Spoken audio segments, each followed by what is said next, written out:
Inbounds it to Hamby, and so now that'll be that. So the Indiana Fever come into here after losing 3 of their last 4.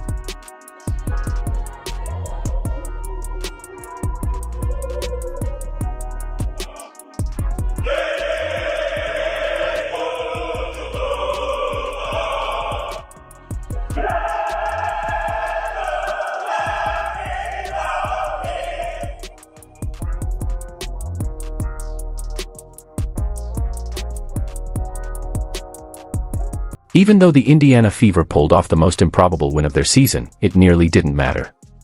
The officials gave the LA Sparks several unnecessary extra chances while they held a 1-point lead in the final seconds. Fans erupted after Caitlin Clark and Sydney Carlson immediately called it out. So how did the Fever overcome all these obstacles to keep their playoff hopes alive? And why was this game so controversial? Let's break down the chaos in Los Angeles and explore how this victory could reshape the season. What do you think about the WNBA referees? Share your thoughts in the comments below.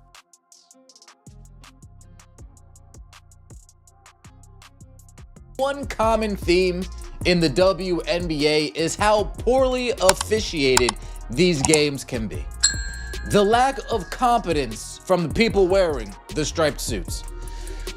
Every time I watch a WNBA game, a thought crosses my mind when it comes to the officials, and that thought is, how much money do you have on this game? Why did the final moments of the Fever vs Sparks game feel like they lasted forever? Because the officials nearly cost Indiana their biggest win of the year, dragging out what should have been just 3.9 seconds of game time. The Fever were holding a 76-75 lead. Everyone knew this was more than just a single game, and the arena was buzzing. One possession could change the entire playoff picture. Los Angeles sitting 2 spots behind, Indiana in 6th. Every whistle. I'm talking about right at the end of the game when the nonsense was being called and cheating was being speculated, right? Everybody was looking like how Caitlin Clark was looking by the end of that game last night with the Indiana Fever and the Los Angeles Sparks. Everybody was looking just like this, man. What in the world was going on? It started with the Sparks looking for one last chance to steal the game. But instead of letting play run its course, the referees kept stepping in repeatedly. The clock was reset in unusual ways. Contact was called on one end but ignored on the other. Even when the Fever forced turnovers or played perfect defense, Los Angeles was given fresh inbound opportunities. These weren't long possessions, but each stoppage stretched the game into something that felt suspiciously one-sided. Fans were left out. So let's take a look at this. All right, now it was 0.6 on the shot clock when this happened, okay? They had the ball, they were running around. I thought the game was over here, honestly. I thought the game was over, but they ended up calling a foul, saying, oh, the game is still going on. All right, whatever. They got the foul. Cool. So Kelsey Mitchell, she goes to the free throw line, right? And she missed both of them. Now, I think Kelsey Mitchell should have made both of them, all right? At least one of them. But she missed both of them. Aaliyah Boston made the game-saving defensive play during that exhausting stretch, ripping the ball away as the Sparks tried to force it inside. The Fever pushed down the floor, and Kelsey Mitchell earned a trip to the line. She made her first free throw with 0.4 seconds left. That should have sealed the game, but with 0.1 seconds remaining, the officials granted Los Angeles yet another inbound instead of letting the final tick run out. Man, there is no way.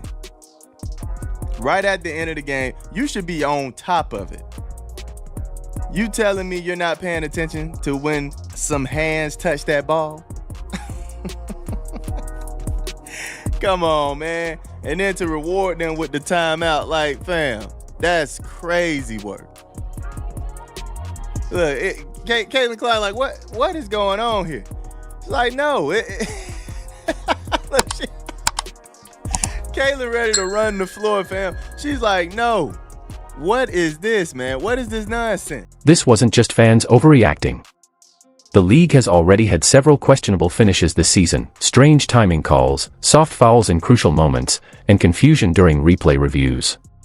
To many, Indiana appeared to be the latest team caught in a troubling pattern, whether from poor officiating or something more serious. Social media reacted immediately.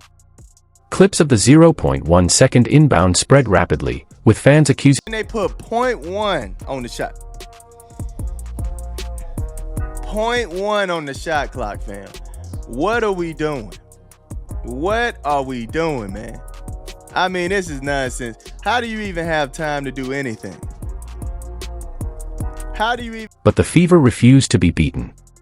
Despite several chances for Los Angeles, the Sparks couldn't capitalize, and Boston stood strong at the rim.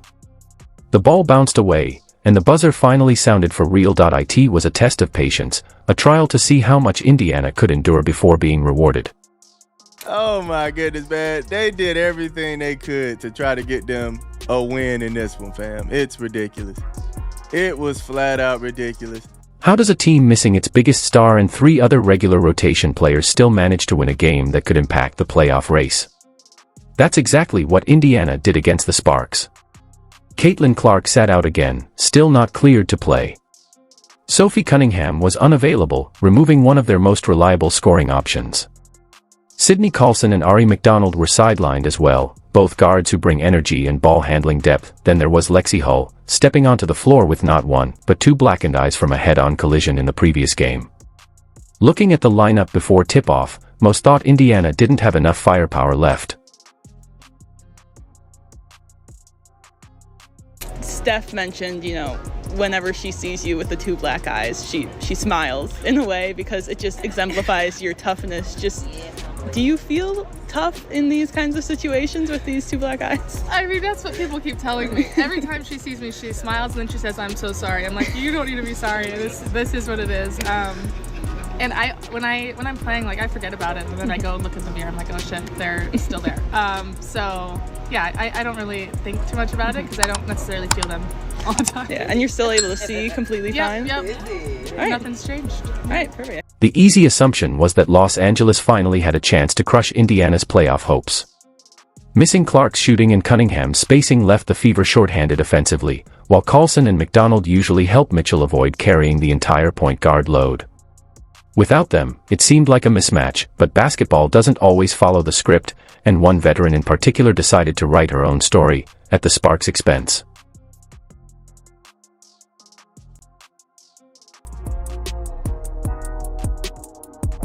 Sims left open for 3. She got it.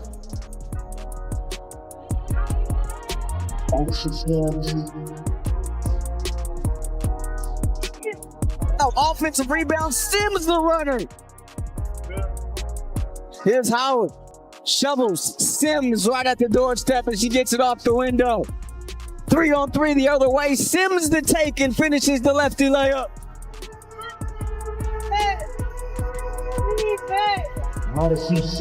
Odyssey Sims has played everywhere in her career, even wearing a Sparks jersey early on. But on this night, she was a nightmare for Los Angeles. She scored 21 points, constantly finding lanes to the rim, and when the Fever needed composure late, Sims delivered the final 5 points herself. That closing stretch sealed the game for Indiana, giving them the edge to outlast both the opponent and the referees. In a season full of questions, Sims reminded everyone what experience and poise under pressure really look like. Sparks started the game on a 7-0 run. Here's Mitchell. Right back to Boston. And unable to get that one, but follows her on. Cameron Brink and Ray Burrell going to be checking in next time there's a stoppage for LA. Here's Turner in traffic, and she gets it up off the window. Beautiful pass from Boston. 7 on the shot clock. Mitchell turning the corner. Jump stop in the lane, loses the ball.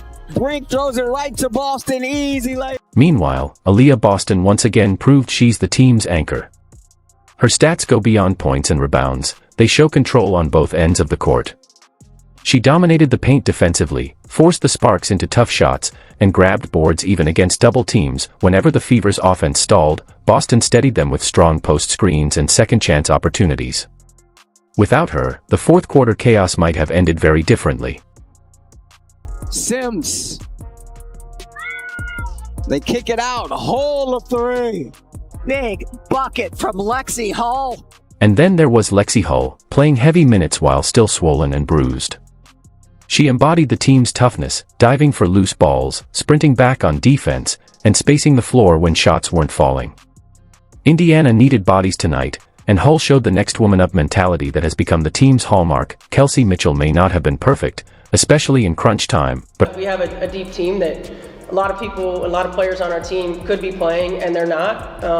And that's a tribute to our depth, certainly, but also sometimes everybody wants to play, right? And I think the selfless nature of this group just can't be overstated. And that's why we're able to be in positions like this that we're able to be in. Stephanie White built rotations that relied on defense and grit. Indiana scrapped, defended, and made every possession count. What we saw wasn't just survival, it was proof this team can thrive. What prop bet did you place prior to suiting up tonight? What's the over/under, and are you concerned with a specific outcome? The officials in the WNBA, yes, they're incompetent, yes, they're trash, but it always seems like there's some shady. They're so bad and so incompetent, it seems like there's shady business taking place behind the scenes. If the WNBA needs to investigate in anything, if somebody needs to investigate in anything regarding the WNBA, it's about how dirty the hands are of the... What Clark said wasn't just about one bad call. It highlighted a season-long pattern of inconsistent officiating that players have been dealing with all year. And she wasn't alone in raising the issue. Sydney Colson, even while sidelined with injury, added her own critique afterward, pointing out how Kelsey Mitchell often doesn't get the whistles she deserves. Colson went further, hinting at something every player feels but rarely voices publicly. When referees fail to protect athletes from obvious contact, it feels like you're not just competing, you're surviving. The physicality LA was allowed to get away with made that point hit hard. Together, Clark and Colson reshaped the narrative. What could have been just another tense finish in a busy WNBA schedule became a broader league-wide discussion about whether officiating is failing one of the game's most important principles, fairness. Clark's influence amplifies that conversation because her presence in sports media is enormous. Every clip and comment spreads across social platforms and talk shows in hours, not days. When she highlights a problem, the entire league feels the pressure. Fans already see Clark as the cornerstone of Indiana's future. But in this moment, she took on a different role, the voice demanding accountability, holding the league to the standard players deserve.